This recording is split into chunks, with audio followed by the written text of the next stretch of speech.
Okay. Recording. Perfect. Okay, we are in Talmud Makkos Daf Yud Daled Amud Beis 14b. A few lines from the top. How far away from the top? Same direction. Yeah, so it's like 10, 12 lines from the top. You have it over there.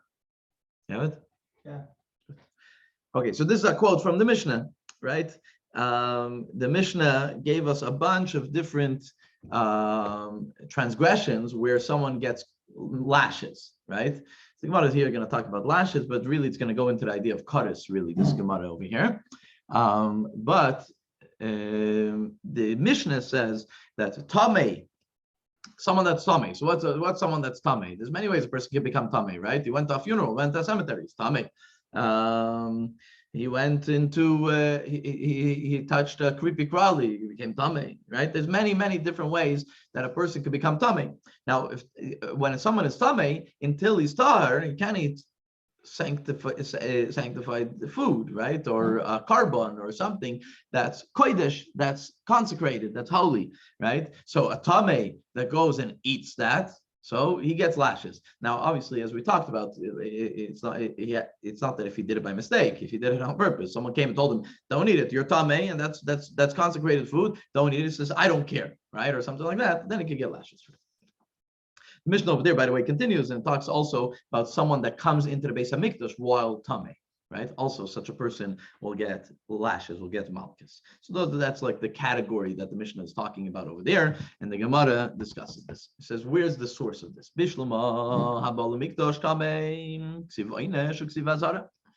That when you talk about coming to the Beis Hamikdash, right, the second stanza that I mentioned, even though it doesn't put it into the headline, but someone that comes into the Beis Hamikdash and he is tamei and he's impure, right? Over there it says einish. It says there's a pasuk that says that he will get an einish, which means he'll get kares. By the way, kares is even if he's not necessarily warned, because bidei shamayim, Hashem knows what was really in your heart. If you did it by mistake, you did it on purpose. So kares means cut off from Hashem, and that's between you and God, between you and heaven, right?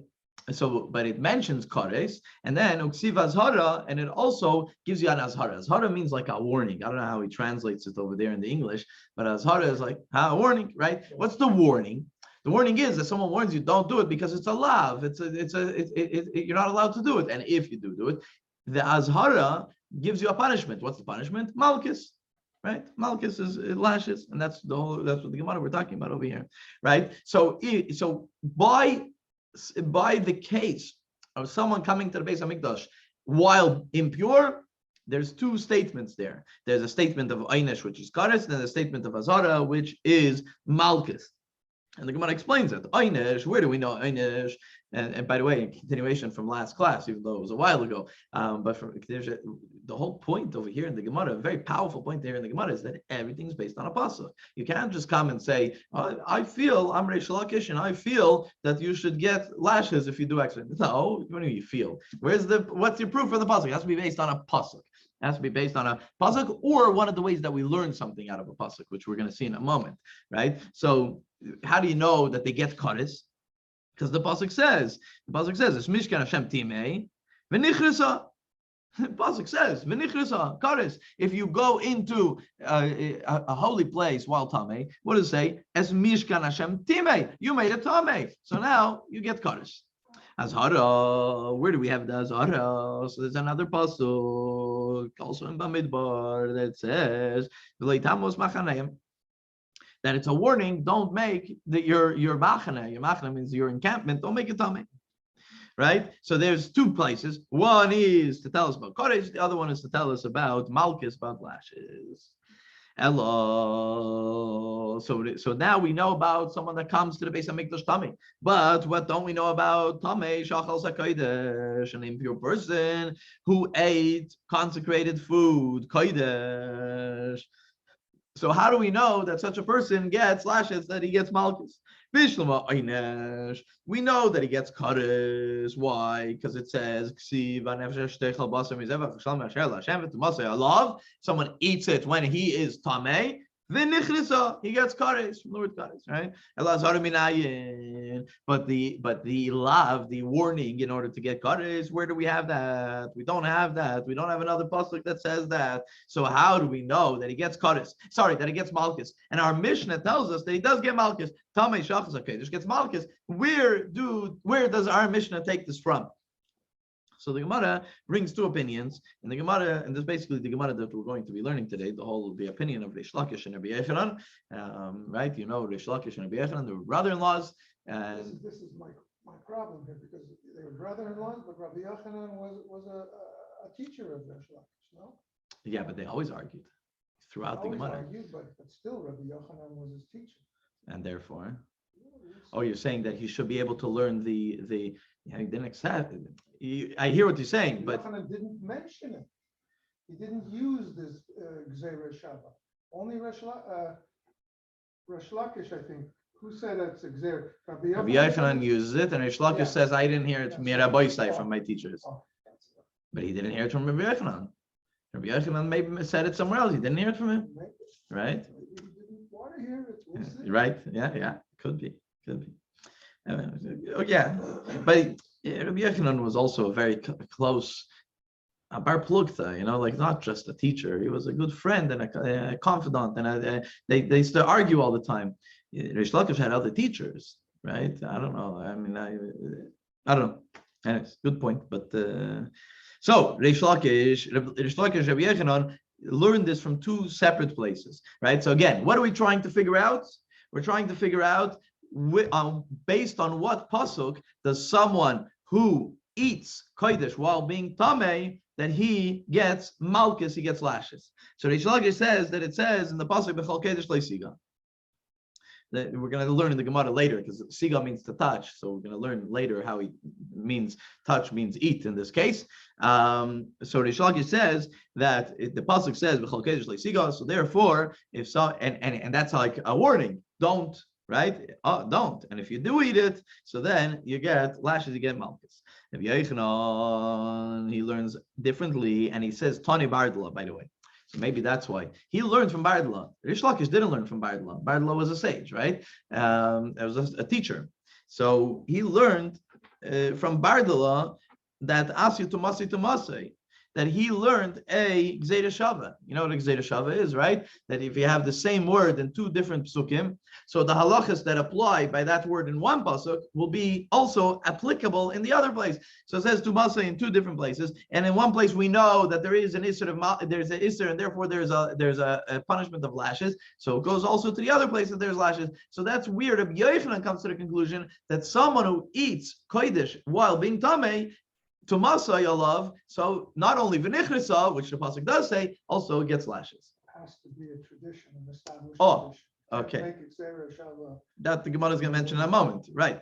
That Gzeira Shava is not like I can't come and say, oh, it says Tumasa here, it says Tumasa there, so therefore there's a halacha over here that he has to repay damages over here also. I can't do that, right? You can't do that. A modern day sage definitely can't do that. There is certain Gzeira Shavas that come back from Moshe Rabbeinu. That's why maybe it says that he learned from Bardala. Exactly. There is the tradition he learned from. Exactly. These kinds of Gzeira Shavas have to come down from generation to generation. If you didn't hear it from a previous generation, it means nothing that you thought of it, right? That's it. So therefore, yeah, exactly. Rabbi Yochanan says that he heard from Bardala, and Bardala heard it from his teacher, all the way back to Moshe Rabbeinu. That the reason why Hashem made it that way in the Torah, that it says Tomasi over here and Tomasi over there, is in order for us to learn that in both cases they get malchus, they get. Gzeira Shava could be very misleading. It's not a Gzeira Shava. It's a Gzeira Shava, but it means nothing. It's coincidental. Right. There's just so many words. Exactly. There's so many words that are the same. Yeah. Right. Hi. So and so what's the pasuk? It says Ksivacha. It says over here, right? This is the pasuk that we're using, that there's his tumas on him, and then he gets kares. But they use the word v'tumasa. And then, so what's the Gzeira Shava? The Gzeira Shava between a person who eats kodesh versus the person who goes into the Beis Hamikdash while tamei. So we already learned, right? The guy that goes into the Beis Hamikdash tamei, we know he gets malchus. But it says over there tumasai, and the guy who eats also says tumasai. So that's the Gezerah Shava. So therefore, malahalon einesh ve'azhara, just like by the person who goes into the Beis Hamikdash while tamei. Over there, he has einish, which means he gets kares, and azhara, it's a warning, so therefore he gets lashes as well. Afkan, so therefore also over here by the guy that eats kodesh while impure, einish ve'azhara, he gets also malchus. We know einish, but the azhara is added based on this Gezerah Shava. So again, Reish Lakish has a pasuk, right, and Rabbi Yochanan has a Gezerah Shava. So we have two opinions as to where we know, right? What was the question of the Gemara? Where do we know that someone who eats kodesh while in a state of tumah gets lashes? So we have the opinion of Reish Lakish and we have the opinion of Rabbi Yochanan. The Gemara continues. Okay, it's one thing that Reish Lakish doesn't say like Rabbi Yochanan. Right? Reish Lakish learns it from a pasuk. Rabbi Yochanan learns it from a Gezerah Shava. Reish Lakish doesn't learn from a Gezerah Shava because Gezerah Shava loy gamir, because he never heard about this Gezerah Shava, and he can't make up his own Gezerah Shava. His teacher didn't teach him this Gezerah Shava, so he doesn't learn it as a Gezerah Shava. So we can't ask why does Reish Lakish go and learn it from a pasuk? Why does he learn a Gezerah Shava? He never heard the Gezerah Shava, so he can't come and say the Gezerah Shava. But the question is really on Rabbi Yochanan. My time, the question is really on Rabbi Yochanan, why Rabbi Yochanan doesn't say like Reish Lakish. Reish Lakish had a beautiful pirish in a pasuk, very straightforward. He learns it from a pasuk, right? What was the pasuk? The pasuk says, "B'chol kodesh leisiga," that you shouldn't touch any kodesh. Touch. We don't. The Gemara is going to teach us later. Touch. We don't need a pasuk that tells touch. So it really means to eat. So therefore, he learns from there that you get kares. You get malchus if you eat kodesh while being tamei. So why is it Rabbi Yochanan learn it from that pasuk? So Amar Lecha, Rabbi Yochanan will answer you. By the way, this is much later. Rabbi Yochanan and Reish Lakish are nowhere to be found. This is the Gemara giving you the thought processes of either one of them, right? So understand that, you understand the Gemara better. You understand why the Gemara is like grasping at straws at certain points. Sometimes it's a little clearer than others. So Amar Lecha, Rabbi Yochanan might tell you, or Rabbi Yochanan will tell you how when it says in the pasuk v'chol kodesh leisiga azhara l'truma. So over there, when it says v'chol kodesh leisiga, it's not talking about a person that's tamei about eating kodesh. It's talking about a person that's tamei and will eat truma, right? So truma is talking about a kohen, right? A kohen that became tamei. It's not allowed to eat truma, right? No? Make sense? Right? A kohen usually eats truma. That's what they live off of, right? That's how they have food. That's why the Yisrael gives truma, so that way the kohen has what to eat, right? So now that he doesn't have the truma, so now that he's tamei, he can't touch truma. So that's the whole kodesh leisiga is talking specifically about truma. Right, so that is Rabbi Yochanan's opinion. So he says that pasuk I'm already using for something, so I can't use it for the regular impure person that he's not allowed to eat kodesh. I'm already using it for the kohen that can't eat truma when he's tamei. So therefore, I need to use this Gezerah Shava that I heard from my teacher. From my teacher, he mentioned specifically he heard from Bargwa. So now the Gemara goes back and says, hold on a second. So Reish Lakish, where do you learn? You will use the pasuk as a warning for anybody to eat kodesh while they're tamei. So where do you learn that a kohen that eats truma while he's tamei that he gets malchus? Where do you learn that? So the Gemara says he would learn it from Nafkale. He learns it from that it says. That in the pasuk in Parashat Chumash Vayikra it says ish mizer aren, that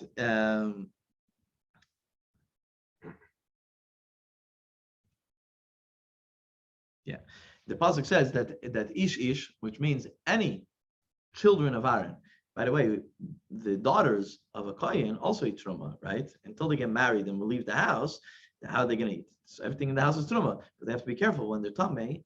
right? If they have the period or whatever, they have to be careful that they can't. That at that point, they don't touch the truma. So this is also something unique, right? They have to be that in a kohen's household. They have to we're careful Pesach, what you touch, how you're going, right?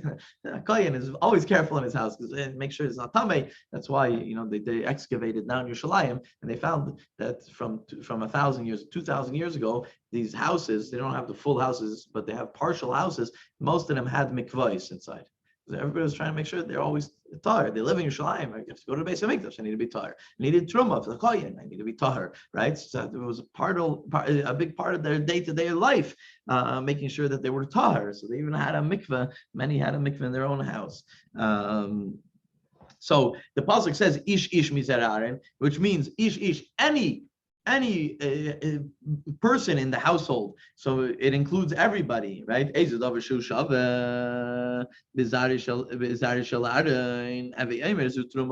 it says in the pasuk that the children of Aaron, and if they're tzarua azov, which means that they're tamei, that they shouldn't. The pasuk ends off over there that they shouldn't eat kachim. So what is it referring to? It has to be talking about truma, because who's ish ish, right? What are they eating? They're not eating sacrifices. The daughters of a kohen is not eating a sacrifice, right? Not eating meat from a sacrifice. They can't eat a meat from a sacrifice. So what are they eating? They're eating truma. So when it says ish ish that shouldn't eat, this is the azhara. This is the warning of not to eat truma according to Reish Lakish. This is the warning of not to eat truma while impure, while tamei. So now the Gemara bounces it back to Rabbi Yochanan. So then Rabbi Yochanan, why don't you learn it from the same pasuk as Reish Lakish would learn it? Why are you learning it from B'chol Kodesh Leisiga? You should learn it from Ish Ish Mizer Ha'arei. So the Gemara answers, that Rabbi Yochanan has two different psukim, because there's two different isurim. There's two different lavim. There's two different transgressions here. There's one that when you're tamei, you shouldn't touch truma.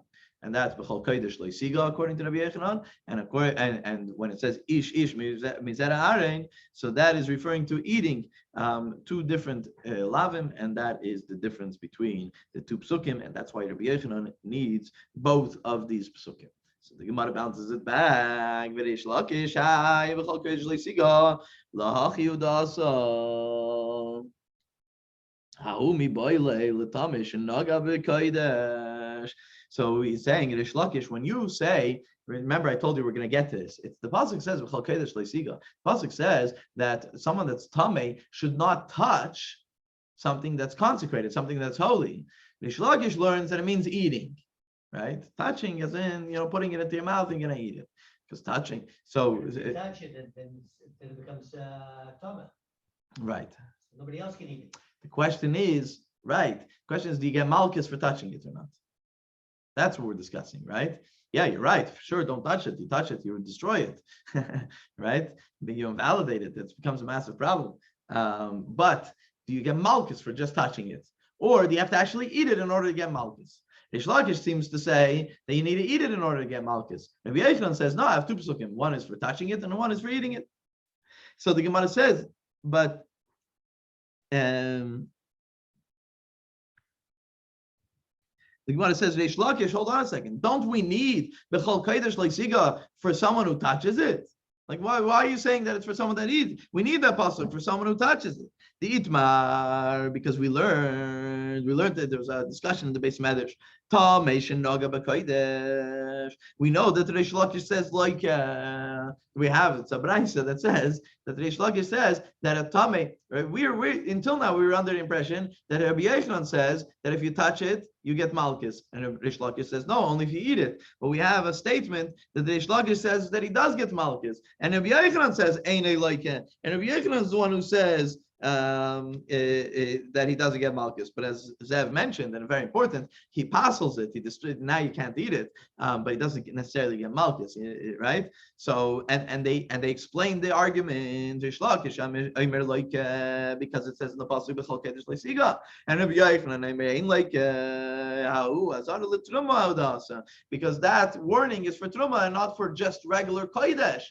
right? So how does the Gemara here say in the name of Reish Lakish that B'chol Kodesh L'Siga is talking about eating, when it seems that we have a statement from Reish Lakish that B'chol Kodesh L'Siga is actually about touching, not about eating, right? So the Gemara answers this. Tamei shenaga b'kodesh mid'apkei rachmana b'lashon negia. Since when the Torah says that someone shouldn't eat while tamei, it uses the word negia, which means touching. And the azhara, the warning for someone that eats it, it comes from that pasuk. Why? Because there's a hekesh from kodesh to mikdash, because it says v'chol kodesh leisiga v'al mikdash leisavai, right? So we learn from there, just like when someone goes into the Beis Hamikdash, Tamei, there's a chi of kares. So the same thing is anything that has that someone that eats it, which is the previous part of the pasuk. Also, when you touch it, you also get kares. So that's what it says. It's not about malchus at that point, because what does the pasuk say over there? The pasuk b'chol kodesh leisiga v'al mikdash leisavai, that you shouldn't touch. If you're tamei, you shouldn't touch kodesh, and you shouldn't come into the Beis Hamikdash if you're tamei, right? So he says that since they're next to each other, this is not Xer Shava, this is a hekesh. This is a hekesh means that they're touching each other. They're the same pasuk. So we learn that since one gets kares, the other one also gets kares. So he says that's what we're learning from there. That's why they're touching each other. That's why they're there. We don't learn from there that like Rabbi Yochanan does that he gets malchus. We learn from there that he gets kares. But Rabbi Yishmael doesn't talk about a hekesh as one of the 13 principles of right. understanding Torah. The Gemara does a lot. Yeah, so I don't know how strong right. a hekesh really is. I don't think it's as strong as a Xer Shava or a klal or a klal prat. I don't think it's so strong. But right. I don't know. Yeah. You have to be careful with the hekesh because there's many things. Even Rashi talks a lot about it. Yeah. Talks about what happened to the spies. It's right after what happened with Miriam. They didn't learn from what happened to Miriam. There's a hekesh between the two. Right. Therefore, the spies deserve a bigger punishment. So, it's a problem sometimes to understand right. what the strength and validity is of a hekesh. Yeah, it's true. Good, but the Gemara is not happy. The Gemara still wants more. Akate, but still, Akate is still. Lahachi Hudasa, it's still a question. You came to hear that you're saying Negia, you're talking about touching in order to create that by touching there's kares, right? So that's why you should say the word Negia, that's why you should say the word touching.